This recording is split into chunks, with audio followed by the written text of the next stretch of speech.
On the outskirts of a quiet American town, where autumn winds whispered through the fading trees, there stood a mansion wrapped in silence. Behind its towering walls lived a man who had everything the world could offer, except peace. His wealth could buy doctors, servants, and quiet, but it couldn't bring back the voice of his only child, trapped in a world of grief since that tragic night. And when a young woman from a humble life walked through those cold gates, none of them knew that the fragile balance of pain and memory was about to be forever changed. If this story moves you, please leave a like, subscribe to the channel, and share in the comments where you're listening from. Your support is what keeps these stories alive. The mansion stood like a sentinel at the edge of town, its tall windows catching the pale light of autumn. Once a proud estate with sprawling gardens and ornate iron gates, it had long ceased to feel like a home. To the neighbors who occasionally passed by, it seemed majestic, almost untouchable. But there was a chill about it that went beyond the season. The vines creeping up the stone walls weren't just the work of time, they were reminders of neglect, of a place where laughter no longer echoed and warmth had long since vanished. Inside, the air was heavy with silence. Even the creak of the old wooden staircase seemed muffled, as if the house itself were holding its breath. The scent of polished oak, mingled with a faint trace of dust, clung to every corridor. Portraits lined the walls, stern faces of ancestors staring down with timeless judgment. But the most striking portrait hung above the grand fireplace in the drawing room. Marianne Hale, the late wife of Christopher Hale, her eyes seeming alive even in paint. Christopher himself rarely entered that room anymore. Too many memories lived there, memories he could not silence, no matter how he tried. He was a man of stature, respected in boardrooms and feared in negotiations. Yet in his own house, he was reduced to a shadow. His footsteps echoed through wide, empty halls that offered no comfort. Even his study, lined with books and rich mahogany, felt more like a prison than a refuge.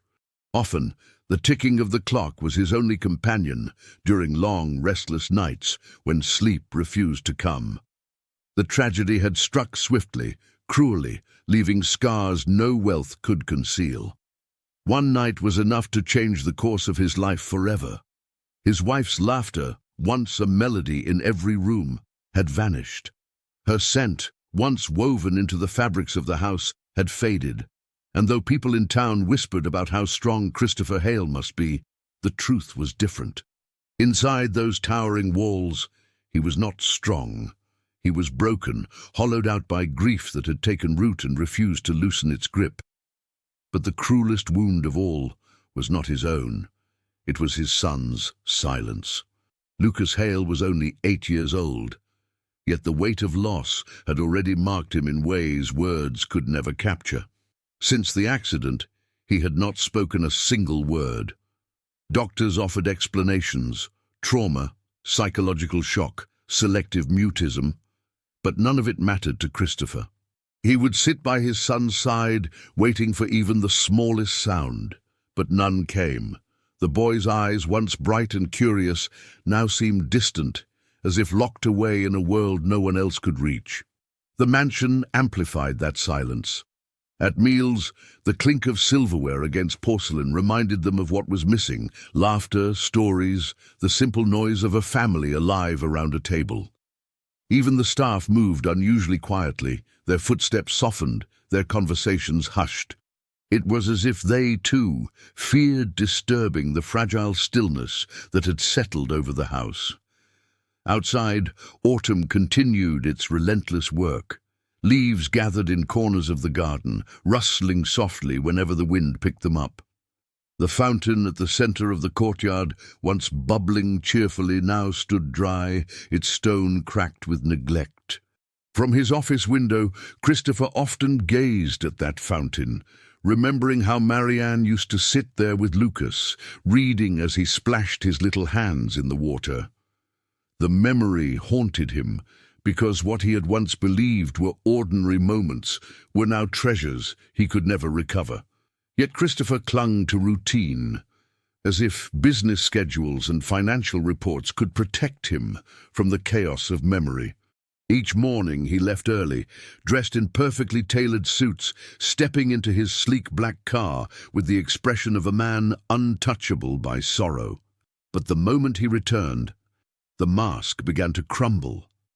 The silence swallowed him whole again, pressing down like an invisible weight. Lucas, meanwhile, wandered the halls with a gaze that never seemed to focus. His small hands trailed along the wallpaper, as if searching for something unseen. Sometimes he sat by the window, staring into the gardens where no one played anymore. Other times he hid in corners, as if he could disappear entirely. Christopher tried to reach him. He truly did, but every attempt was met with silence. Not rejection, not acceptance, just an emptiness deeper than outright refusal. The mansion itself seemed to conspire against them. Its grandeur only highlighted the loneliness within. High ceilings amplified every sound, but with so few voices to fill them, the echo of a closing door felt almost violent. Fireplaces burned, but the heat never spread far enough. The rooms were too large, the corridors too long, the walls too thick. Comfort had no place here anymore, yet beneath all the silence and grief something lingered, an unspoken question neither father nor son could voice. Could the house ever be a home again? Could life, once so cruelly interrupted, find its way back into these rooms? Christopher did not know the answer. He only knew that each evening, when he paused before the locked bedroom door that had once been Marianne's, his hand hovered over the handle before withdrawing. He could not enter, could not face the scentless emptiness of that room. So he turned away, retreating to his study, pouring a glass of whiskey that tasted of nothing, and waiting for the night to end. Lucas, on the other hand, often lingered outside that same door, small frame leaning against the wall, fingers brushing the handle. He did not open it either, but the difference was clear. While his father avoided the room out of fear of the past, the boy seemed drawn to it, as if some part of him still believed his mother might step out with her warm smile. The mansion had become a tomb, not of stone, but of memories. And yet, like all tombs, it held not only death, but also the possibility of resurrection, if someone dared disturb its silence. For now the house remained unchanged, vast, imposing, and unbearably empty. But time moves forward, even in places where nothing seems alive. Soon, a quiet knock on the iron gates would break the rhythm of silence. Soon, unfamiliar footsteps would dare to enter. And the mansion, still cloaked in grief, would feel the first stirrings of something it had not known in years. Not warmth, not joy, not yet, but the fragile whisper of change. Lucas Hale moved through the grand halls of the mansion like a ghost, a small figure swallowed by the immense space. The rooms around him were filled with reminders of a life once full of laughter, warmth, and a family now existing only in memory.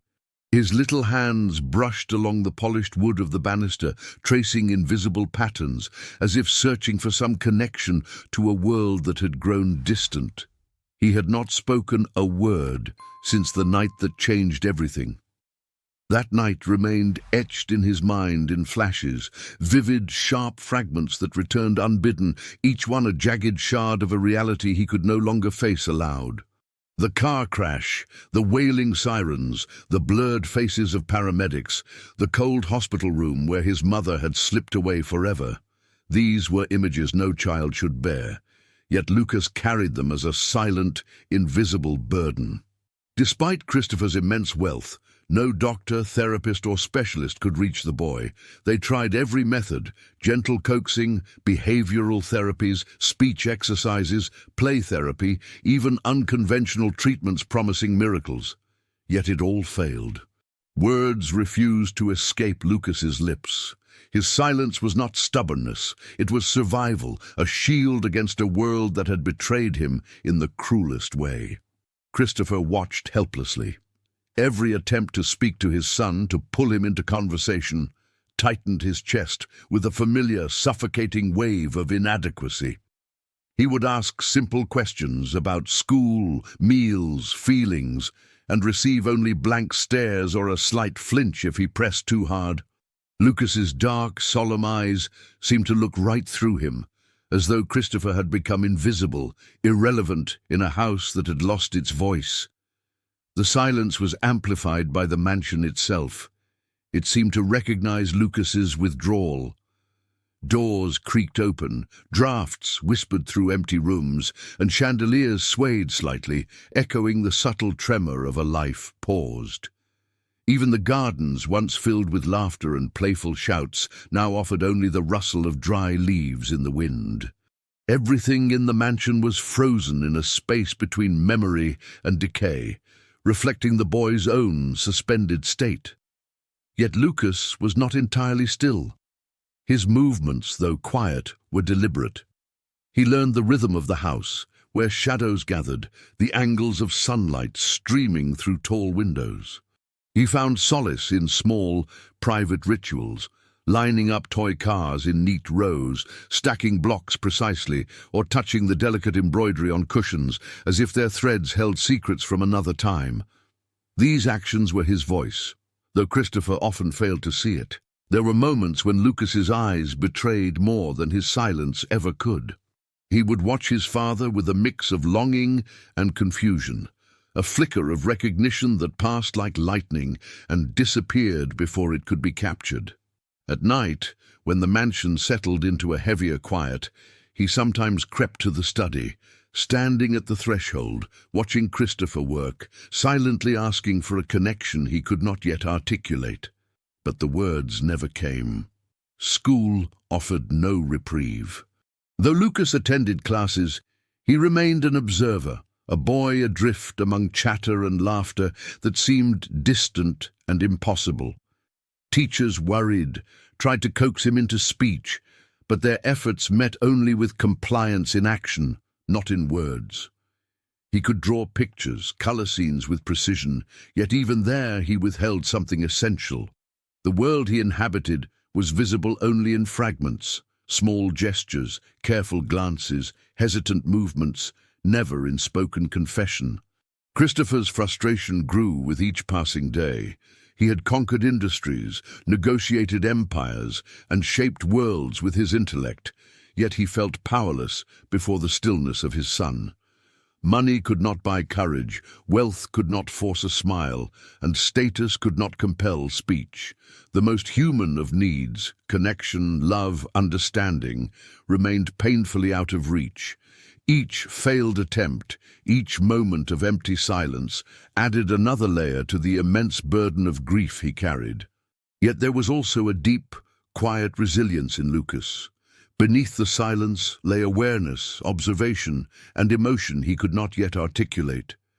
He noticed subtle changes in light, the way his father's hand trembled, the tiny shifts in air as the wind moved through the hallways.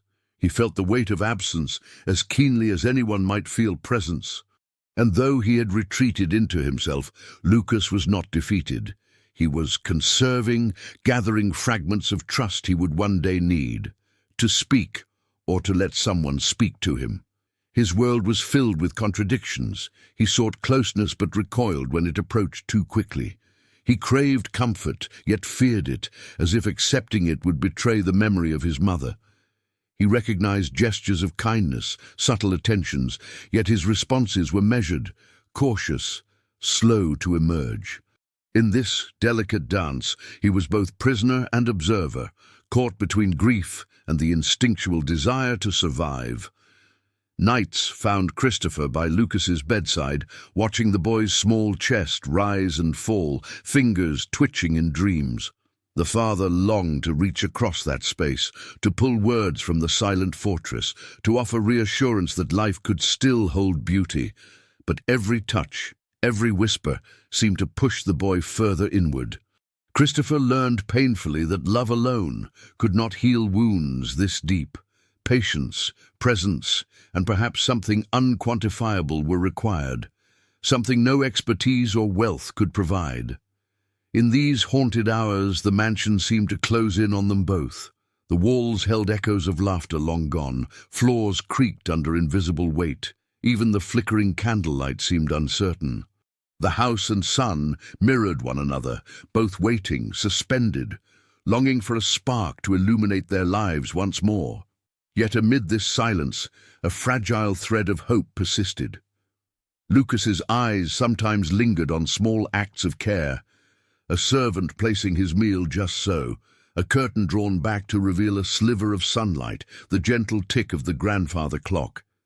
These tiny moments, unnoticed by many, planted seeds in the boy's consciousness. They did not yet bloom into speech, but they hinted that connection could still exist within him. Christopher, despite his pain and frustration, clung to the belief that someone might one day reach Lucas in a way no doctor or treatment could. The mansion, cold and imposing, bore witness to their struggle, and in that tension between despair and hope, father and son moved through each day, each silent interaction a testament to the depth of love and the staggering difficulty of grief. The boy's silence was not empty. It was a language of its own, a complex tapestry of emotion, observation, and unspoken thought. Each glance, each hesitant gesture, each tiny reaction carried meaning beyond words.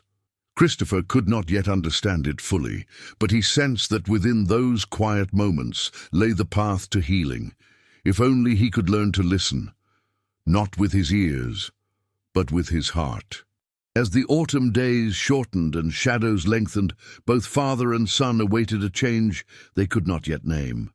And though the mansion remained cold, quiet, and seemingly unyielding, the smallest hints of life persisted. Like the faintest stirrings beneath frost-hardened earth, something or someone would soon enter this still world, a presence capable of breaking the silence and awakening Lucas's dormant voice.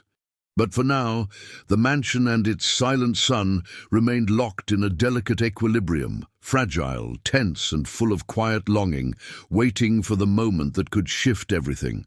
Christopher Hale had spent his life mastering control. He built empires, commanded respect, and shaped reality according to his will. In business, his word was law, his decisions decisive. Yet in the quiet of his mansion, faced with the absence of his wife and the silence of his son, all that control felt meaningless. The weight of loss pressed upon him like the cold stone walls surrounding him, a burden so tangible that even his finely tailored suits could not shield him from its oppression. Every corner of the mansion reminded him of Marianne. Her voice, once gentle and comforting, existed now only in memory. He could almost hear her laughter drifting through the corridors, a cruel echo that vanished the moment he sought it. The grand dining room, immaculate and untouched, seemed to mock him. It was set as if for a family gathering, yet only he and the silent boy ever occupied the chairs. Meals were mechanical, almost ritualistic, with neither conversation nor warmth. Christopher often stared at the polished silverware, seeing not wealth or sophistication, but absence, marrow-deep emptiness that no riches could fill. The accident replayed in his mind nightly. He remembered the screech of tires, the shattering glass, Marianne's cry. Even the memory of his own hands, trembling and incapable, haunted him. He had failed her in that moment, and for Lucas he had failed in ways less tangible, but equally devastating. He could not bring back the mother who had been lost, and he could not reach the son who had shut himself away. The feeling of impotence gnawed at him daily, eating at the foundations of the man who once commanded everything. Christopher's guilt was compounded by anger at fate, at the world, and sometimes unreasonably at himself. He had always believed that he could protect those he loved, but no amount of money, no influence, no cleverness could undo what had happened. His wealth, which had once been a shield, now felt like cruel irony. How could a man who had everything lose the only things that mattered? His power was meaningless against the inevitability of loss. Lucas, meanwhile, bore his own heavy burden, though in silence. The boy's world had contracted into small, manageable routines and rigid spaces. He measured the days by the passing of light across the floors, the creak of familiar steps, and the rhythm of his father's distant presence. Love existed for him only as a memory of his mother, and a faint, flickering hope that someone could reach him again. Every sound, every movement, every attempt at engagement carried the risk of disappointment, so he learned early to retreat into himself. His silence was survival, his quietness a defense against the unpredictability of grief. The mansion seemed to mirror their inner turmoil. Its walls, tall and imposing, absorbed sound and light, amplifying the sensation of isolation. Shadows stretched long and lonely across the floors, dancing in corners, like phantom reminders of what had been lost. Even the temperature inside reflected the mood. Rooms were often chilly, the heating barely reaching the furthest corners. The rich aroma of polished wood mixed with the faint scent of dust, creating an atmosphere that was at once majestic and mournful. Every evening, Christopher walked the halls in a daze, haunted by echoes of the past. Portraits of Marianne stared down at him from walls lined with ancestral eyes, their painted faces rigid in judgment. Photographs of the family, once lively, smiling, and full of warmth, now seemed like taunts. The child who laughed in those pictures had vanished into silence, and the mother whose arms had once been a refuge was gone. Christopher's heart, though protected by years of fortitude, felt the full force of emptiness each time he passed these reminders. Yet despite the heaviness, there were glimmers of tenderness, small, almost imperceptible, but undeniable.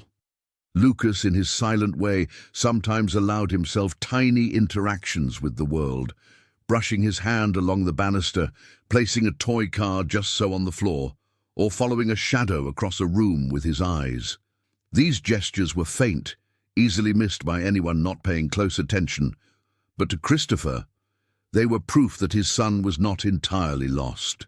Even in silence, a spark of life remained. The father's routine became a quiet torment. Each day began with purposeful preparation, yet ended with the same haunting despair. He would rise early, attend to business matters, converse with associates, and negotiate deals, projecting control and competence. But each night, returning to the mansion, the facade crumbled. He was met by emptiness, shadows, and a boy who did not speak. Even the simplest words he attempted seemed to vanish into the air, unheard and unanswered. His own voice felt foreign in those moments, a fragile instrument against the enormity of grief. Christopher's nights were long and restless. Sleep brought no solace, only dreams replaying the accident, his wife's final moments, and the quiet, unreachable eyes of his son. Sometimes he awoke with tears on his cheeks, a rare acknowledgement of the depth of his suffering. Yet in those moments, he also recognized the intensity of his love that remained unbroken, even as sorrow threatened to consume him. The duality of grief and devotion was a constant, inescapable presence. In the study, piles of papers reflected his attempts to regain control over what remained accessible, but no ledger, contract, or financial report could compensate for human loss. The mansion, silent and watchful, offered neither comfort nor distraction. Its echoing halls reinforced absence, and the chill lingering in the air seeped into his bones. The weight of loss was not just emotional. It pressed on him in every step, every breath, every heartbeat. And yet, the father and son moved through these days together, their lives intertwined in quiet, painful patterns. Christopher would sit at the edge of Lucas's bed, sometimes speaking softly, sometimes merely observing. The boy's eyes, while often distant, occasionally flickered with recognition, tiny acknowledgements that a connection still existed, however fragile.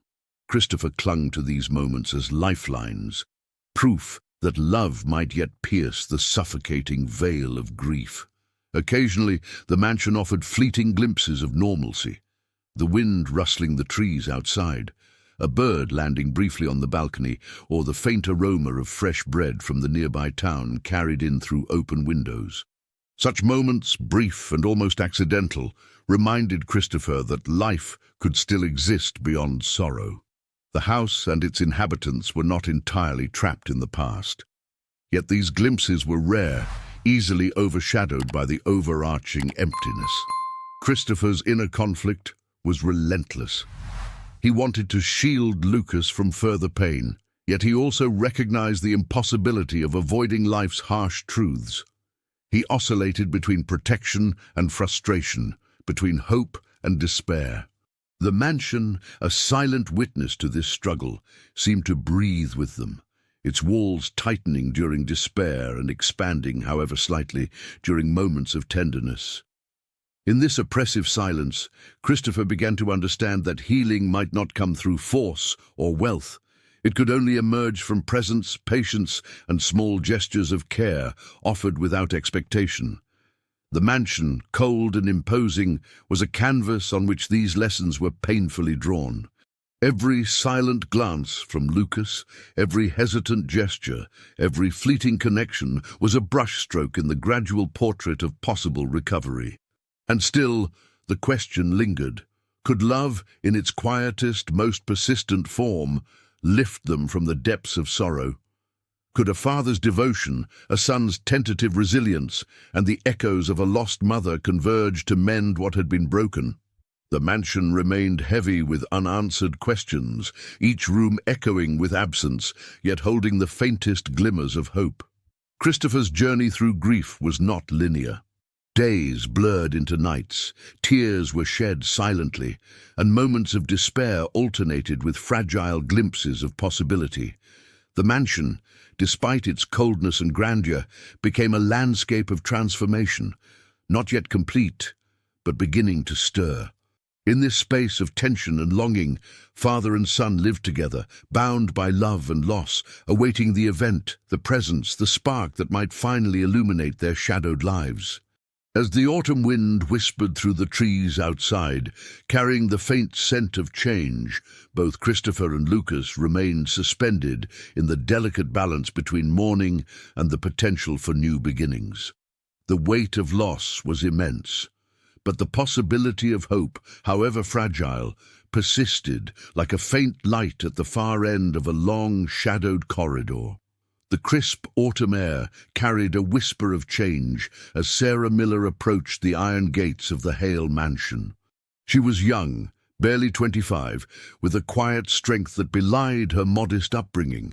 Her clothes were simple, a well-worn coat, a scarf carefully wrapped around her neck, sturdy shoes scuffed from travel, but there was an unassuming dignity in the way she carried herself. She had no illusions about wealth or prestige. Her life had been shaped by resilience, by the lessons of a childhood defined more by necessity than comfort. Yet as she stepped onto the driveway, she could not ignore the weight of the mansion looming before her, its vast silhouette dark against the orange-tinged sky. Sarah had come to apply for a position as a caregiver, a role she had embraced with humility and care in the past. But even she felt a tremor of apprehension as she entered the enormous front hall, where silence hung like a living presence. The marble floors glimmered faintly under the chandelier's soft light, but the room offered no warmth. Portraits of Hale ancestors lined the walls, eyes fixed and stern, and the air carried the faint scent of dust and faded perfume.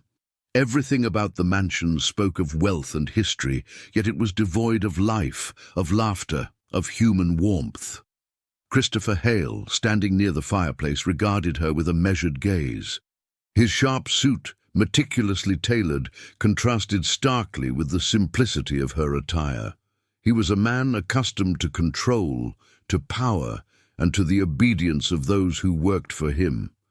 He had met many candidates before, yet none had reached past the fortress of his skepticism. He watched Sarah carefully, noting how she stood with quiet confidence, neither shrinking nor overstepping, neither timid nor audacious. There was a stillness in her presence that seemed oddly fitting for a house that had grown so accustomed to silence. "Thank you for coming," Christopher said, his voice neutral but edged with the weight of authority. "I understand you have experience caring for children with special needs." Sarah nodded, her eyes steady. "Yes, sir, I've worked with children who need patience, consistency, and understanding. I don't promise miracles, but I promise presence. I promise respect for their pace, their feelings, their space." Christopher's brow furrowed slightly. He had heard such assurances before, yet they had always ended in disappointment. Still, there was something about Sarah that sparked a faint curiosity, a tiny seed of hope he hadn't felt in months, perhaps even years. "Lucas," he began, the name heavy on his tongue. "He doesn't speak. He hasn't spoken since—" His voice faltered, the memory cutting too deep to finish. He inhaled sharply, masking the vulnerability he rarely allowed himself to show. "He's different. I need someone who can be patient, who can understand that his silence is not defiance, but protection. Can you do that?" Sarah's gaze softened. "I can, Mr. Hale. I know silence can be its own language. I don't expect words right away. I'll follow him where he leads, and I'll respect his boundaries. And if he allows it, I'll gently help him explore feelings he may not yet know how to express." Christopher studied her for a long moment, noting the honesty in her expression. There was no pretense, no performative charm, no calculated words designed to impress. There was only truth, humility, and something quieter, something he could not yet name. But that unsettled him in the best possible way. "Very well," he said finally, a decision both reluctant and necessary. "You start tomorrow. You'll care for him full-time. But understand this, the house, it's not like other homes. It has its shadows. You'll need patience and you'll need resolve." Sarah nodded, sensing both the warning and the unspoken plea behind his words. She did not flinch. She had faced challenges before, yet the gravity of what awaited her was different, heavier, quieter, and infinitely more delicate than anything she had encountered. She left the mansion that evening carrying both trepidation and a strange sense of anticipation. Something in the air hinted at transformation, though she could not yet see how it would unfold. The following morning, the mansion's vast doors opened to a new presence. Sarah stepped inside quietly, her movements deliberate but unassuming. Lucas, in his usual routine, sat near the window, small fingers brushing along the sill, eyes focused on nothing in particular. He did not react to her entrance, nor did he look up. This she had been prepared for. She did not speak immediately, did not attempt to draw attention. She simply found a chair near him and sat down, letting the silence stretch between them.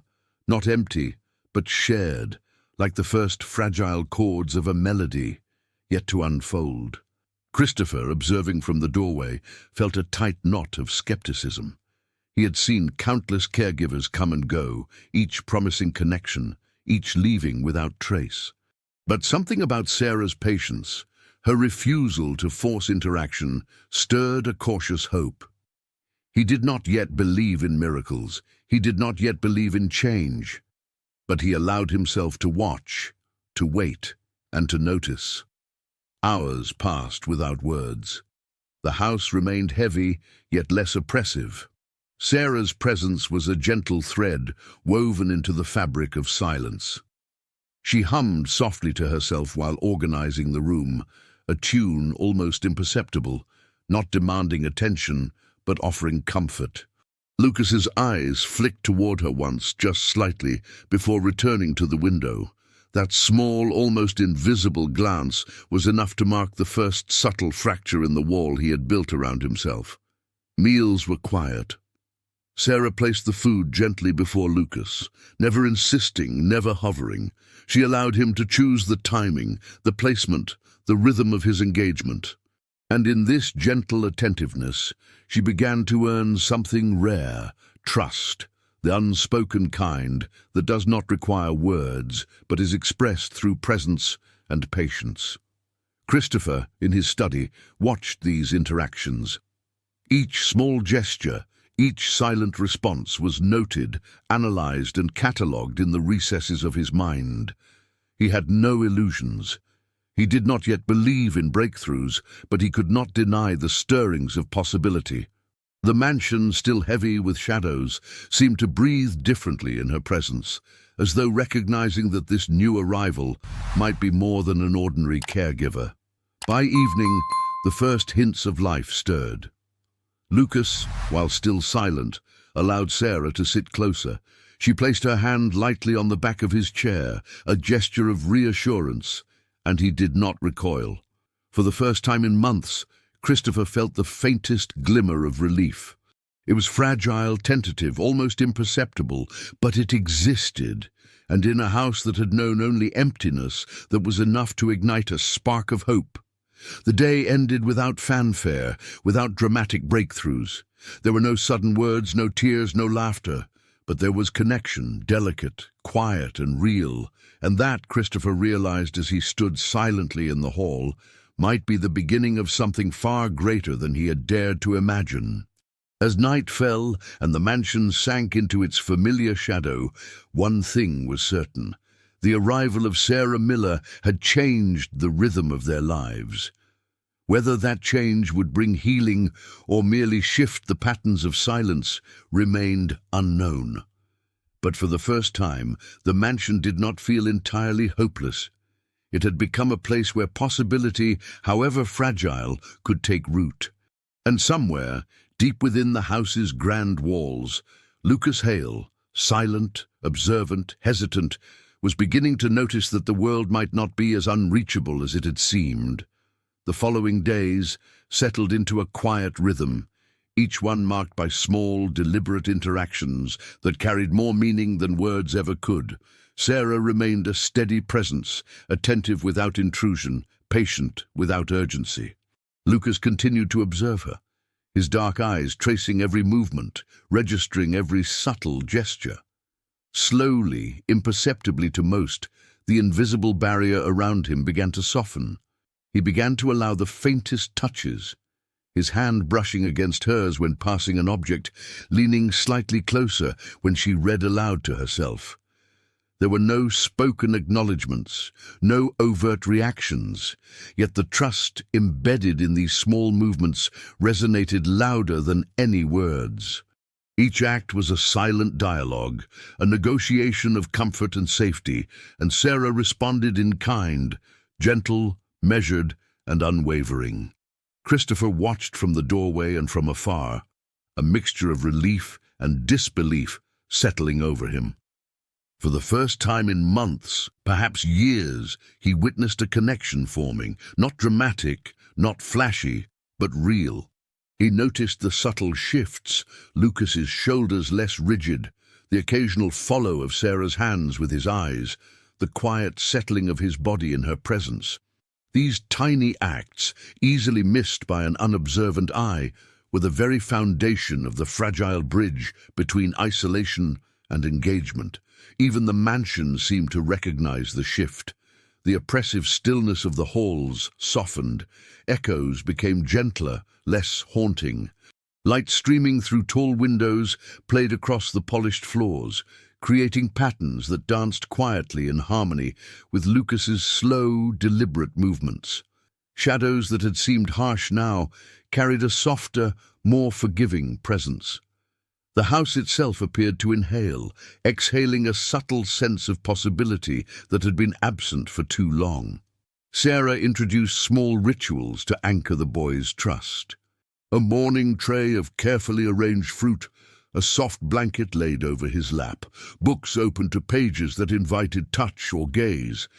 Each act was subtle, each intention deliberate. She did not pressure him to respond, did not praise or draw attention, but allowed the silence to carry its own weight, making space for the boy to step forward in his own time. And he did. One evening, as the amber light of the setting sun spilled across the room, Lucas reached for a pencil left on the table by Sarah. He did not speak, did not look at her, but the act itself carried a silent acknowledgement. He was present, he was aware, and he was participating in this new rhythm. Sarah responded with a quiet nod, her gentle smile a mirror of understanding rather than a call for reciprocation. The room vibrated with meaning without a single word being uttered.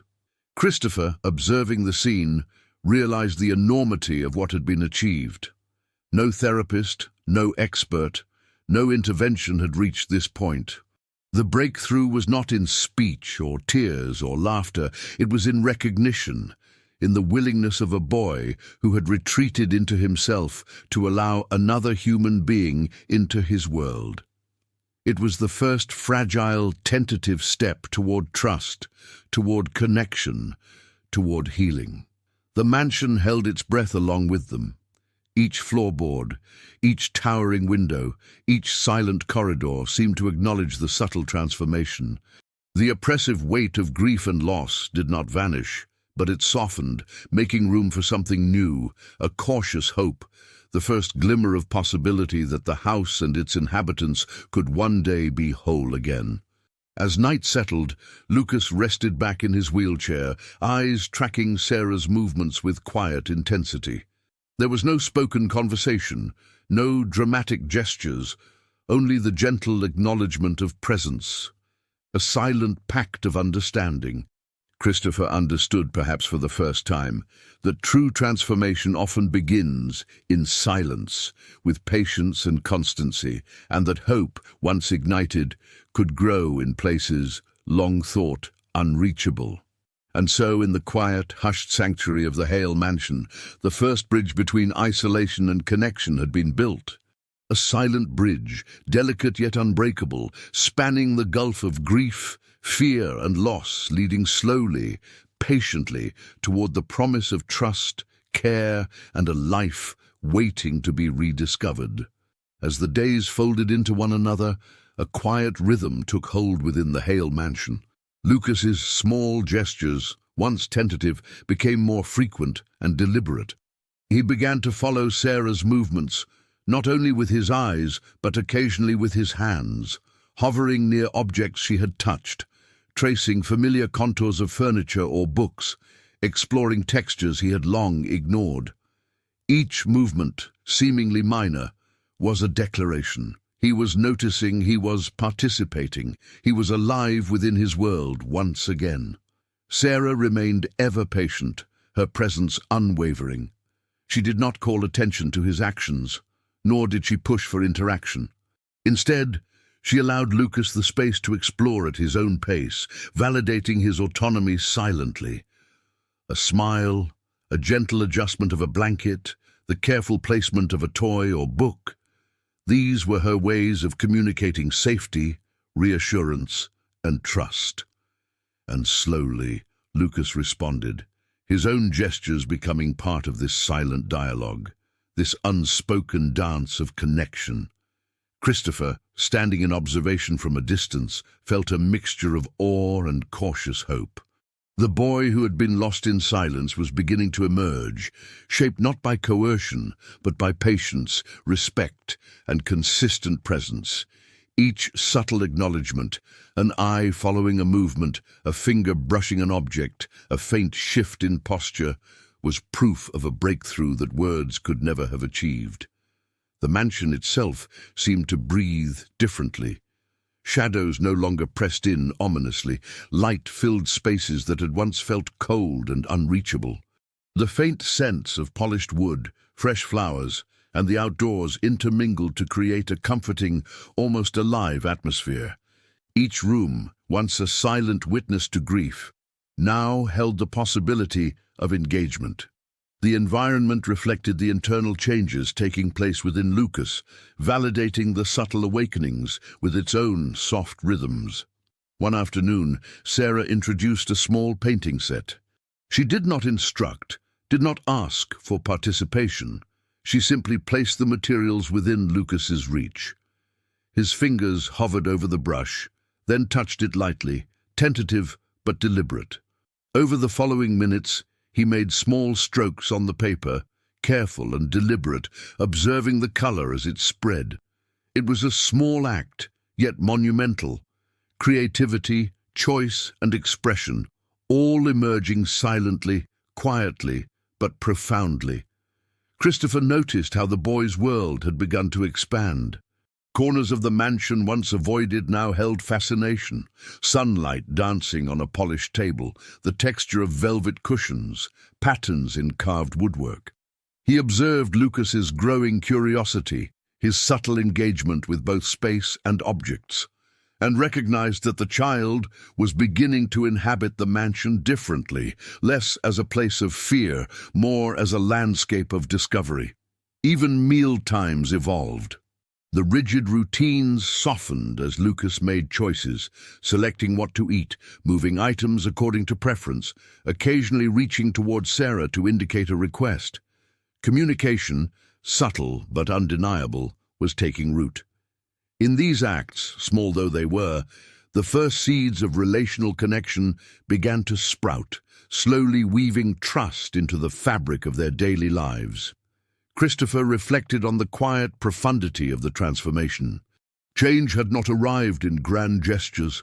It had appeared in the minutiae, glances, gestures, attentiveness, and the gentle consistency of presence. The boy's awakening, fragile yet undeniable, reminded him that the deepest transformations often occur in silence, in patience, in acts of care unnoticed by the unobservant eye. As autumn deepened, the mansion shifted with them. Silence no longer oppressed. Shadows softened. The air, heavy with loss, now carried hints of warmth. Within Lucas, subtle awakenings continued to unfold. Each small act, a tilt of the head, a hand brushing a surface, an attentive gaze, spoke of engagement, curiosity, and trust. Christopher understood at last that the path of healing was never a sprint, but a careful, deliberate journey. The boy's emergence was tentative, fragile, yet infinitely more powerful than any words could convey.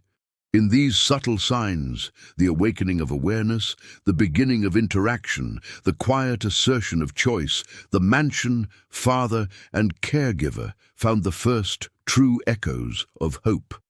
And so, as twilight fell over the grand house, casting long, soft shadows across familiar floors, one truth remained undeniable. Lucas Hale was stirring to life in the quietest, most profound ways.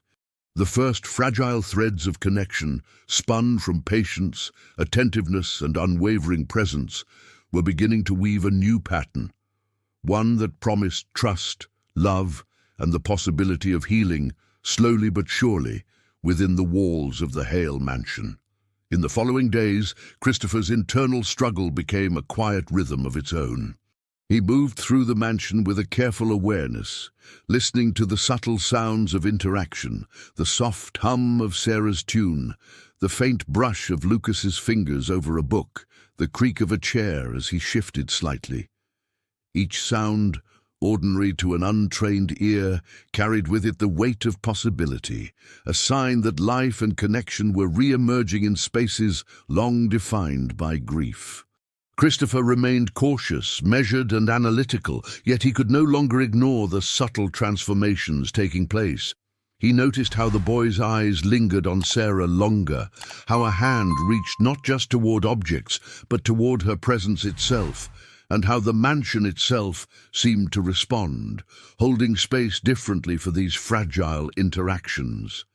The old shadows of cold grief no longer dominated, warmth threaded through corners once steeped in silence. Despite his skepticism, Christopher found moments when the armor around his heart faltered.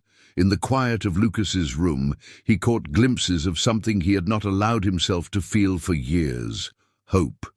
It came not in grand gestures, but in the smallest of exchanges.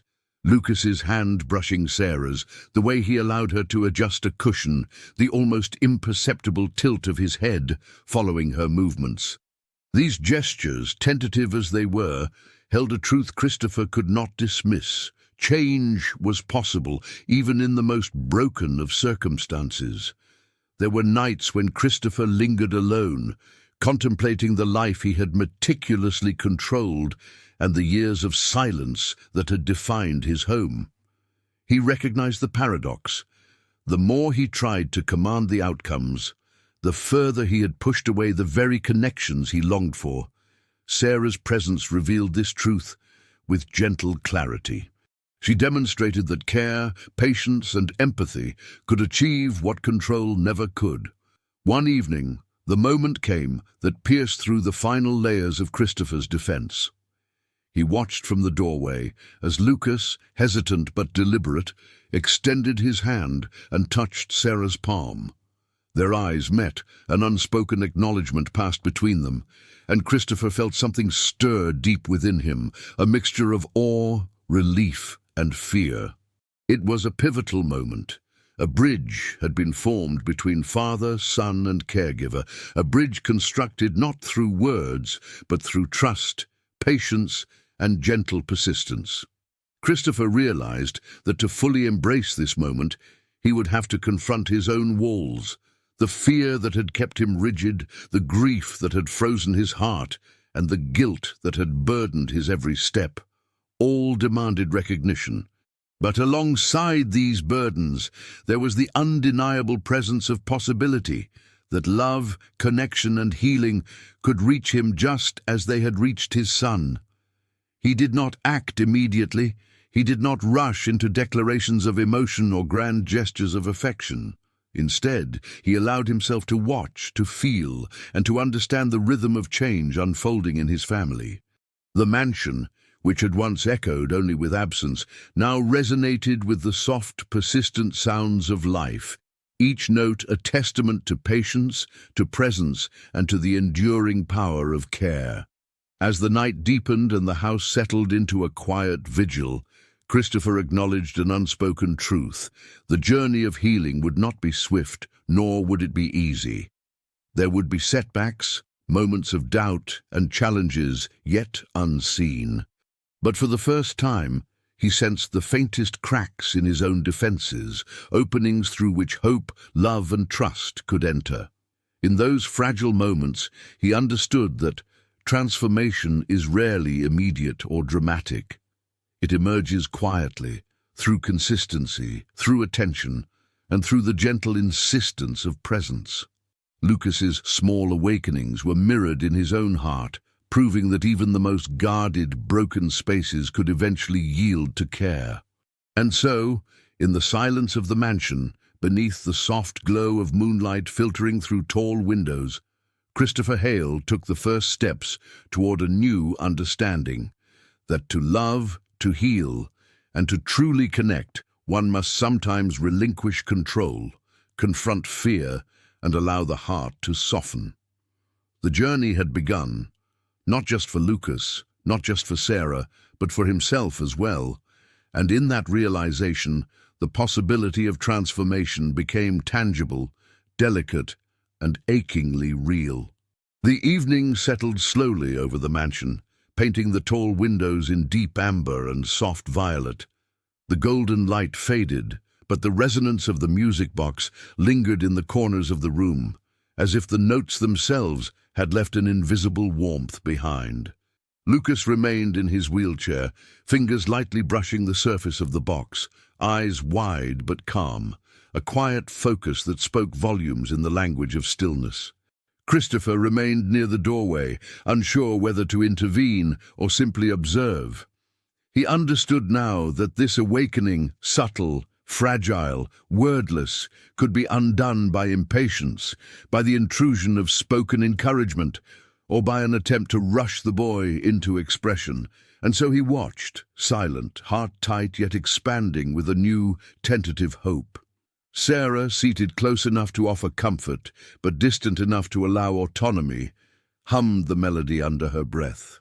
Not loud, not insistent, but as a quiet echo of the tune, a gentle reinforcement of the boy's connection to the sound. Lucas's head tilted slightly, a minuscule shift that signaled recognition, engagement, and trust. This small, almost imperceptible gesture carried more meaning than any word could, a bridge across years of silence. Moments passed. Lucas's gaze softened, lingering not on the caregiver nor on his father, but on the music box itself. the mechanism, the spinning parts, the melody still whispering in his mind. Slowly, almost hesitantly, he allowed his other hand to hover over the brass surface, brushing it lightly. Sarah's eyes met Christopher's for the briefest instant, a silent acknowledgement that this was significant, monumental even. The boy, for the first time in months, had reached out across the void of his isolation. Christopher felt a lump in his throat, a mixture of pride, fear, and awe. He realized that for all his control, all his careful planning, it had been Sarah's gentle, unwavering presence, and the memory embedded in that music box that had coaxed the first authentic response from his son. And yet he also sensed a mirror within himself. Just as Lucas had hesitated, so too had Christopher hesitated to open his own heart. The mansion seemed to hold its breath. Even the tall windows, the polished floors, the heavy curtains, they all felt lighter, softened by the subtle shift in the room's energy. The echoes of grief remained, but they no longer dominated. They had been tempered by a fragile, growing presence of hope. Lucas's chest rose and fell with a deep, almost imperceptible breath, a silent acknowledgement that he had returned, even momentarily, to the world around him. He did not speak, he did not smile, but the tear still resting on his cheek shimmered in the fading sunlight, a symbol of release, of recognition, of something stirring deep within him. Sarah rose slowly, leaving the music box within Lucas's reach. Her movements were deliberate and careful, an unspoken lesson in patience and respect. Christopher, watching her, realized that true care required observation, restraint, and reverence for the fragile autonomy of those we love. The boy's awakening was not to be hurried or controlled. It had to be witnessed, nurtured quietly, and allowed to unfold at its own pace. In that moment, Christopher understood the depth of what had occurred. The first genuine connection had been forged, not through words, but through memory, presence, and shared silence. And in witnessing it, he felt the smallest stirrings of change within himself. Perhaps, he thought, even his own walls of grief could begin to yield if he approached them with the same care, the same patience, and the same respect that Sarah had shown Lucas. The sun finally dipped below the horizon, leaving the mansion bathed in soft twilight. Shadows stretched long and calm, no longer heavy or oppressive, but carrying a quiet promise of what could grow from this fragile awakening. Lucas's eyes, still fixed on the music box, reflected a world beginning to open, a world of memory, of recognition, and of the subtle, profound possibilities of connection. And in the silence that followed, the mansion, the father, the son, and the caregiver existed together in a delicate harmony, a fleeting yet powerful acknowledgement that healing, hope, and the possibility of love could begin to thread their way back into lives that had once seemed irreparably broken. The late afternoon settled into evening, carrying with it the mingled scents of autumn leaves, polished wood, and the lingering trace of Marianne. The mansion seemed to hold its breath, anticipating the extraordinary. Christopher sat near the fireplace, years of grief weighing upon him, accustomed to silence, shadows, and absence. He had believed nothing could penetrate the walls of loss surrounding him and Lucas. And yet, on this evening, everything shifted in a single, almost imperceptible moment. Lucas sat by the music box Sarah had placed beside him, its familiar melody drifting gently through the room. Sarah knelt nearby, humming softly, her presence a calm anchor. Then, as though a dam had given way after years of restraint, Lucas's body responded. A single tear rolled down his cheek, catching the soft lamplight. Christopher froze, every sense drawn to the moment. The boy who had not spoken for months, perhaps years, was showing unfiltered emotion, not prompted by therapy, not guided by intervention, but spontaneously, authentically. Christopher's chest tightened, He had expected measurable progress, words, gestures, prompted responses, but this raw, unplanned emotion was beyond calculation. It was terrifying, beautiful, unbelievable, and yet undeniably real. Sarah's eyes met his in a quiet, knowing glance. She offered no excessive praise, no words, only a hand extended toward Lucas. He hesitated, then touched her fingers. The connection, brief but profound, sent ripples through the room, through the mansion, and through Christopher's heart. Hope, fragile and trembling, had arrived. The mansion seemed to breathe with them. Shadows softened, the air lightened, and the flickering fireplace cast warmth into corners long steeped in silence. Christopher observed Lucas's subtle engagement, the lingering gaze, the trembling fingers, the unspoken depth of feeling. Each detail was a milestone, cumulatively monumental. Lucas had not spoken, yet his tear, his touch, and his gaze spoke more than words could. Christopher recognized that this was a spark, life returning to his son's heart, evidence that the boy could feel, respond, and awaken. Sarah shifted subtly, leaning just enough to offer warmth without intrusion. Christopher marveled at her patience, the creation of a space where healing could unfold naturally. The weight of the past, the accident Marianne, years of silence, pressed heavily upon him. Yet, amidst the grief, hope had planted a seed. For the first time in years, Christopher allowed himself to imagine a different future. Laughter echoing in the halls, conversations with his son, Sarah's steady presence guiding and comforting. He envisioned Lucas speaking, expressing, engaging with the world beyond silence. Possibility shimmered, intoxicating and terrifying at once, yet he also recognized fragility. This spark could be extinguished by impatience or fear. It demanded respect, patience, and gentle nurturing. Observing the interaction, he felt humility. Healing was not a matter of control, but presence, empathy, and surrender. Minutes passed, stretching like hours. Lucas held Sarah's hand.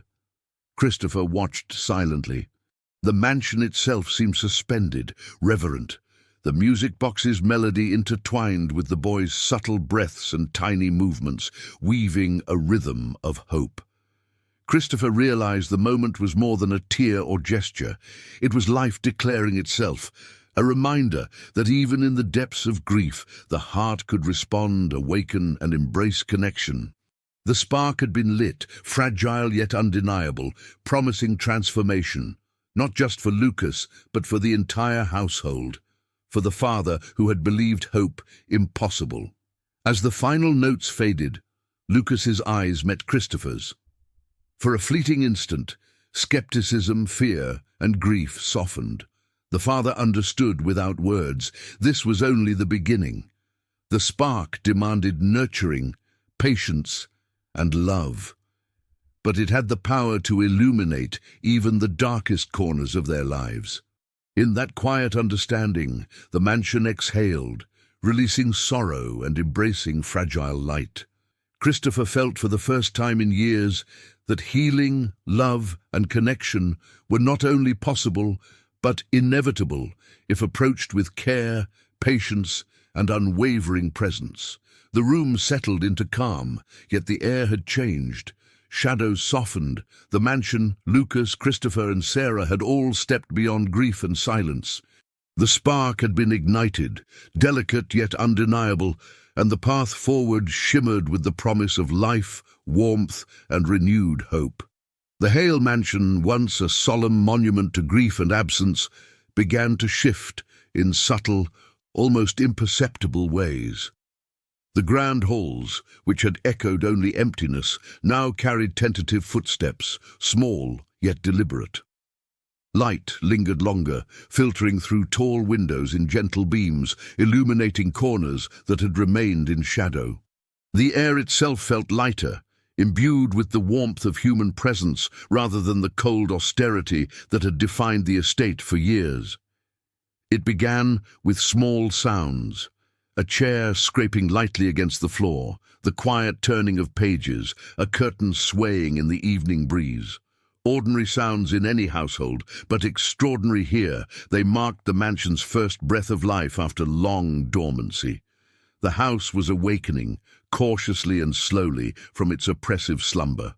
Lucas, silent for months, became a subtle architect of this transformation. Hesitant laughter began to fill spaces once haunted by echoes of loss.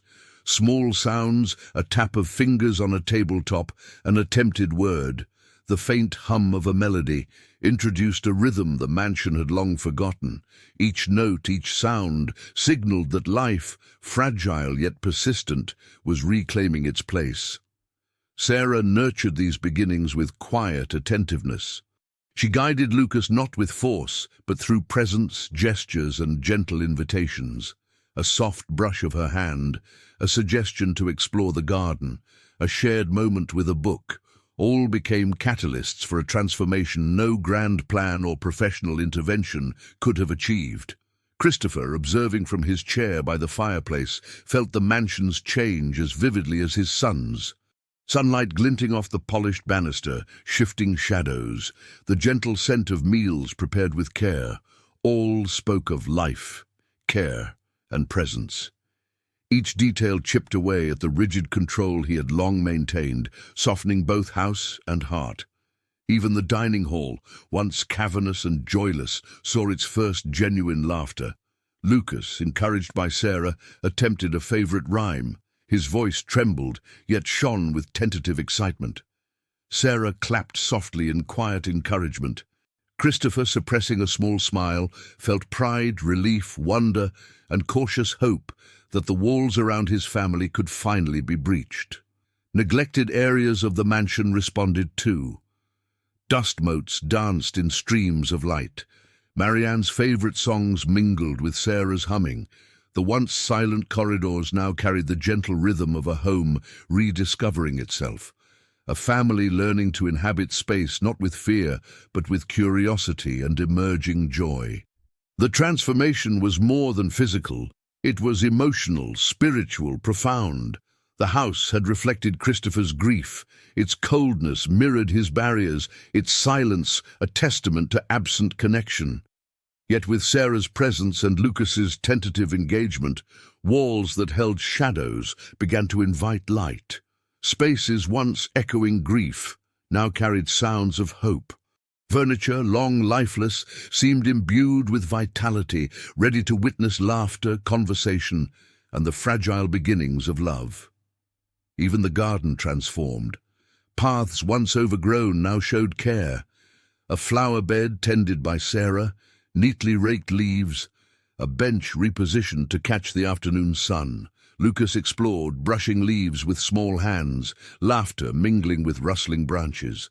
Christopher, observing from a window, felt an unfamiliar warmth.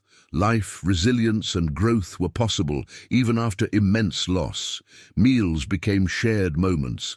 The dining room, long a place of solitude, now witnessed engagement. Lucas pointed, nodded, and attempted words. Christopher gradually joined, sharing quiet remarks, observing, encouraging, and laughing softly. Simple domestic moments became revolutionary, a reclamation of family, connection, and joy that had seemed impossible. Music continued to shape this transformation. The music box, once a relic of memory, grounded and connected. Lucas wound its key, releasing melodies that filled the mansion with warmth. Sarah hummed or sang fragments of songs that comforted him. Christopher, standing slightly apart, allowed himself to feel the resonance and the bridge being built between past and present. Every room carried evidence of life. The formal sitting room became a space of exploration. Lucas arranged cushions, Sarah placed books and toys, and Christopher cautiously added small touches. The library, long solemn, now hosted shared readings and whispered questions. Hallways, once silent, carried footsteps, laughter, and music. Each gesture contributed to a transformation both emotional and tangible. The most profound change was in Christopher himself. Witnessing Lucas's awakenings and Sarah's unwavering care, he understood that the mansion's transformation mirrored his own. A softening heart, openness to vulnerability, acknowledgement of hope, and acceptance that love could return. He participated not out of obligation but out of desire, curiosity, and emerging affection. Even shadows softened. Once oppressive silhouettes now framed spaces in a way that invited warmth and attention. The mansion felt alive, not a mausoleum of grief, but a home reflecting the hearts within it. As autumn gave way to winter, the Hale mansion had irrevocably changed. Cold, silent halls now held warmth, laughter, and the rhythms of life. Walls that had reflected grief now mirrored hope. Rooms once repositories of sorrow now promised joy and connection. Christopher, Lucas, and Sarah had not only transformed the mansion, they had transformed themselves, proving that even after tragedy, the human heart and its spaces could awaken to light. Yet, despite this renewal, a quiet anticipation remained. The journey was ongoing. Each day held potential for discovery, deeper connection, and profound moments. Healing was not a destination, but a continuous process. A journey requiring patience, presence, and openness to the unexpected. Christopher Hale had always been a man of structure, control, and distance. His days were meticulously planned, his decisions measured and deliberate, each action calculated to maintain order in a life disrupted by tragedy. The death of Marianne had left a void so profound that even the grandeur of his mansion, the wealth he had accumulated over decades, could not fill it. The cold walls around him were both literal and metaphorical, a shield from pain, but also a barrier to warmth, connection, and love. For years he accepted his isolation, convincing himself that detachment was the only way to protect both himself and his silent son, Lucas. He observed therapists, doctors, and countless specialists attempt to coax life, laughter, and speech from the boy, yet nothing worked. The mansion echoed with unspoken words, invisible grief, and the pervasive chill of absence. Christopher had grown accustomed to this stillness, to the predictable rhythm of silence, and to the heavy weight of despair that hung over every corridor. Then came Sarah Miller, and with her presence, the careful walls Christopher had built began to crumble. At first, he was skeptical, dismissive of her quiet patience, her unassuming kindness. He thought her gestures trivial, incapable of influencing the immovable fortress around his son's heart. Yet Lucas's subtle engagement, the tear, the soft hum of voice when encouraged, all chipped away at the rigid barriers Christopher had erected. For the first time, he realized that control, wealth, and authority could not heal every wound. Vulnerability, patience, and empathy were equally, if not more, powerful. The transformation within Christopher was gradual. He lingered longer in the hallways, observing Lucas's interactions with Sarah, noting small joys, the warmth of sunlight through the windows, the way shadows softened in the presence of life. Each detail resonated deeply, reminding him of beauty and fragility he had nearly abandoned. Christopher's perception of Sarah shifted. She was no longer merely a caregiver. She was the catalyst for change, a steady presence embodying patience, empathy, and understanding. Her quiet influence inspired him to step outside the walls of rigidity, to listen more, speak less hastily, and allow himself to be guided rather than always directing. One evening, he entered the living room to find Lucas and Sarah arranging books. A pang of unfamiliar emotion, longing, pride, hope, hit him. He approached slowly, offering a suggestion in a softer, gentler tone than he had used in years. Sarah's acknowledgement of his participation, free from judgment, encouraged Lucas to attempt speech. That evening marked a turning point. Christopher understood that engagement, not control, was the key to connection. Days passed, and Christopher's transformation deepened. He shared meals, participated in games, and engaged in conversations he once deemed trivial. Laughter became natural, He noticed beauty in ordinary moments, the shimmer of light on polished floors, the rustle of leaves outside, Sarah's humming, accompanying Lucas's experimentation with sound. Each observation, each interaction, chipped away at the coldness that had long defined him. More profoundly, he confronted his grief. Marianne was no longer a frozen memory, but a presence shaping life, whose love could inspire warmth and care. The music box became a bridge between past and present. Christopher listened as Lucas responded, tears mingling with smiles, realizing that mourning did not preclude joy, that love could exist in layers, embracing both loss and renewal. The mansion mirrored his inner transformation. Rooms that once echoed emptiness now held warmth, light, and sound. Dining halls, living rooms, and hallways became spaces of shared experience. Silence was no longer oppressive, but punctuated by laughter, conversation, and meaningful gestures. The transformation was not merely external, it was an emotional renaissance, a reclamation of life and connection that had seemed impossible weeks before. Christopher's heart, once a fortress of grief and control, now beat with renewed rhythm. He became more attuned to Lucas, more present, more responsive. Fear, the fear of failure, of inadequacy, of inability to heal, gradually gave way to cautious confidence rooted in observation, patience, and love. Guidance could coexist with empathy, authority could balance with tenderness, connection required presence, not imposition. The most profound change occurred in genuine vulnerability. One evening, with Lucas asleep and Sarah tidying nearby, Christopher allowed a tear to fall freely. It was not defeat, but release, acknowledgement of emotions long denied. The mansion, witness to years of grief, seemed to embrace him, its walls reflecting understanding rather than judgment. Transformation demanded courage, humility, and willingness to feel fully. Christopher and Sarah began sharing moments beyond Lucas's care, walks in the garden, quiet conversations by the fire, shared observations of changing seasons. He recognized the depth of her compassion, her quiet strength, and the courage it took to nurture life in a world defined by grief. The awakening was not without challenges. Doubt, fear, and longing resurfaced, yet were met with awareness rather than retreat. He confronted them, sharing small pieces of himself with Sarah, gradually with Lucas. The mansion reflected this complexity, resilience, and capacity for growth.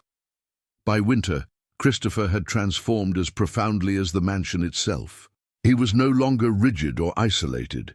He was a father, fully engaged in his son's life, a man capable of vulnerability, connection, and love. The house, echoing these shifts, was alive, resonant with hope, warmth, and the promise of a renewed family. Christopher's transformation, like the house, was ongoing. Each shared meal, whispered word, and soft laugh reinforced the possibility of healing. True strength lay not in control, but openness, not in distance but presence, not in authority but empathy. As he watched Lucas awaken to life once more, Christopher understood that his own rebirth was inseparable from his son's, and together they stepped into a future filled with warmth, connection, and the enduring spark of hope. The Hale mansion, once a silent testament to loss and despair, now thrummed with a quiet vibrancy that had been absent for years.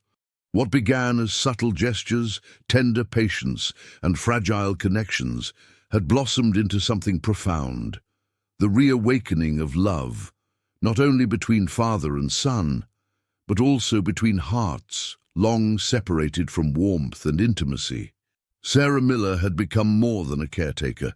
She had become the steady presence around which the family's fragile harmony revolved.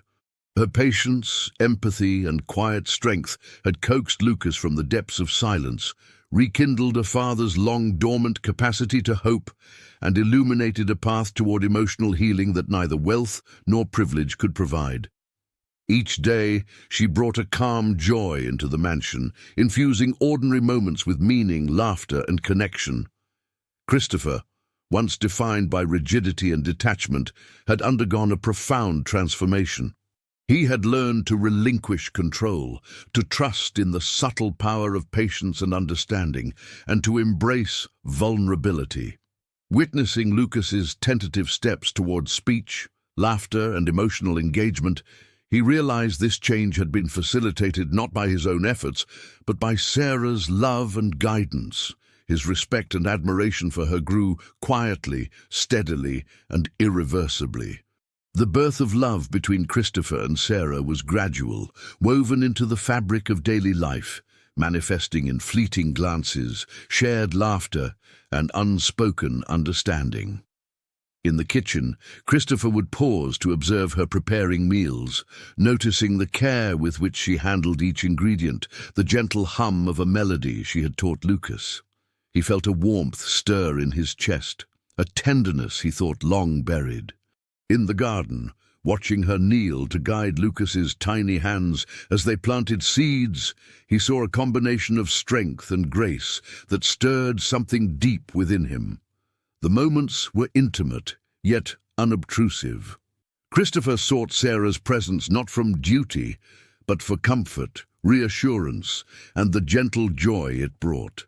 He shared small details of his life, memories of Marianne, reflections on his fears and triumphs. Sarah listened fully, accepting every layer he revealed. The mansion, in turn, seemed to embrace this blossoming, its walls no longer mere spaces of habitation, but witnesses to the tender emergence of love. Lucas, perceptive in ways adults often overlooked, became a bridge between their hearts. His laughter, growing words, and responsive gestures created opportunities for Christopher and Sarah to connect more deeply. One afternoon, while Lucas arranged blocks on the living room floor, Christopher and Sarah sat quietly nearby, hands brushing as they adjusted a small cushion. Neither withdrew nor spoke immediately. Their shared presence spoke volumes. Trust, respect, and the gradual recognition of affection neither dared name aloud.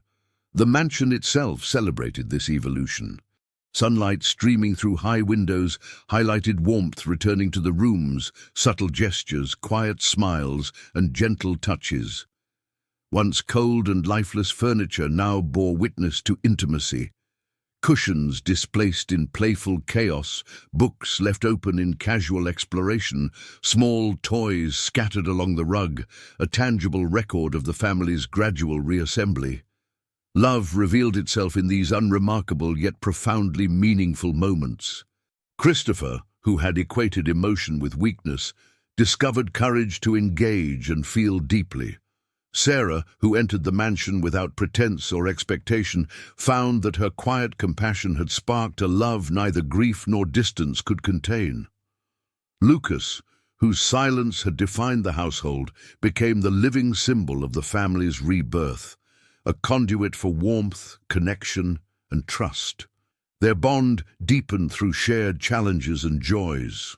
Frustrations with Lucas's learning, the balance of encouragement versus force, and occasional setbacks became opportunities for Christopher and Sarah to support each other, cultivating a partnership rooted in mutual respect and affection. Each challenge surmounted reinforced the truth that love is not merely an emotion, but a continuous act of commitment, understanding, and presence. The mansion, previously cold and imposing, transformed into a sanctuary of this emerging love. Dining rooms, once echoing solitary meals, became spaces of shared enjoyment, conversation, and laughter. Sitting rooms hosted quiet evenings of storytelling, reading, and music. Even the hallways, which had echoed emptiness, now carried the gentle rhythm of footsteps walking together, hands brushing, and voices speaking in tones of affection. The house itself had become a living participant in their story. Christopher's heart, long fortified against pain, now beat with full rhythm, care, openness, and affection. He cherished Sarah for her patience, humility, unwavering attention to Lucas, and the simple beauty of her presence. Shared laughter, gentle guidance, and quiet conversations wove their hearts together, creating a tapestry of trust, intimacy, and love. The pivotal moment came on a quiet evening, bathed in the amber glow of the setting sun. Lucas had fallen asleep after a day of exploration, laughter, and learning. Sarah straightened cushions, humming softly, while Christopher stood nearby, observing her with tenderness. In a spontaneous gesture, he reached for her hand. Their eyes met, and in that silent exchange, they recognized the profound connection that had quietly, deliberately grown between them. There was no dramatic confession, no sudden declaration. Their love was subtle, steady, and deeply rooted in shared experience, mutual understanding, and slow healing. Their hands intertwined naturally, a gesture of unity, trust, and acknowledgement. Lucas, awakening briefly to a small noise, saw the connection and smiled softly, a silent affirmation of their bond. The family, once fractured by tragedy and silence, now existed as a unified whole. The mansion, once a witness only to grief, resonated with warmth, life, and love. Music, laughter, and conversation filled spaces that had once known silence. Every corner bore witness to the rebirth of a family, the rekindling of trust, and the resilient emergence of love. As days turned into weeks, Christopher and Sarah's relationship deepened. Quiet mornings in the garden, gentle evenings by the fire, unhurried walks through the mansion, all reinforced the bonds they had formed. Their love, nurtured through shared responsibility, empathy, and care, became the cornerstone of the family's renewed life. By the time winter fully settled over the autumn landscape, the Hale mansion had completed its remarkable transformation. Tentative gestures and subtle awakenings had evolved into a fully realized, deeply felt love, uniting father, son, and caregiver into a thriving family. The walls that had echoed silence now carried laughter and conversation. The air, once cold and oppressive, now vibrated with warmth, care, and connection. Even in this new season of life, openness to the future remained. Christopher, Sarah, and Lucas had discovered the power of patience, empathy, and presence, and had cultivated a love promising resilience, growth, and enduring joy. The mansion, alive with the rhythms of family and affection, stood as a testament to their journey, a home reborn, hearts intertwined, and love emerging from silence, grief, and the patient nurturing of connection. The Hale mansion, once a silent monument to grief, had become a sanctuary of warmth, love, and renewal. Christopher, Lucas, and Sarah discovered that healing is not a destination but a journey, fragile, patient, and profoundly human. In laughter, in tears, and in the quiet intimacy of shared moments, they learned that even the deepest wounds could blossom into connection and hope. And as they embraced this new life together, one question lingered softly in the air. Could love, once lost, truly transform everything it touches? If this story touched your heart, leave a like, subscribe to the channel, and share in the comments. Where are you listening from? Your support allows us to continue bringing stories like this to life.